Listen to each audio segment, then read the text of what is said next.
Do you believe that the president is mentally stable enough to be the commander-in-chief? Did you ask the same question of Joe Biden for 4 years? Mr. Secretary, Joe Biden is not the president. Mr. Trump has been president for a year and a half, and I'm asking you did right not. now. And I won't even engage with the level of disparagement that you're putting on the commander-in-chief, who indeed is. Mr. Secretary, every single day. Mr. Secretary, Biden is not the president. Sharpest, most insightful commander-in-chief we've had in generations. And you want to compare?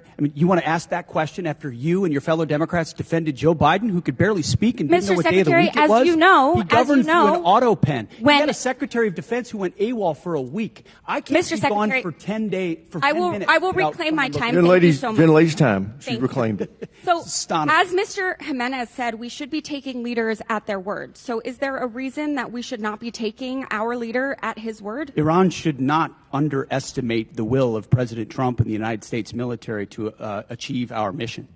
Okay, well, I want you to know this is not a partisan thing. In fact, many Democrats have had, many Republicans have had these same questions. Marjorie Taylor Greene said he's out of control and he's gone insane. Candace Owens said the 25th Amendment needs to be invoked. Megyn Kelly, Tucker Carlson, who you used to work with, Alex Jones, Stephanie Grisham, the list could go on.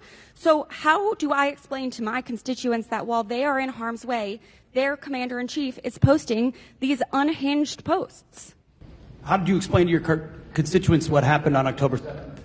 Or what happened in Afghanistan? Or what happened with the debacle and the withdrawal in Afghanistan, where the troops were left? How did you explain that with Joe Biden's leadership? Mr. Secretary, how did you explain that to the Marines that didn't get medals? That we restored their medals because of that disastrous withdrawal in Afghanistan. Did you explain that to your constituents when Joe Biden was asleep at the wheel and he had an AWOL Secretary of Defense? How about this next post? How can I explain this next post to my constituents? I'm Jewish, so this doesn't really bother me, but my understanding is that this is quite offensive to many Christians. So how do you explain this post?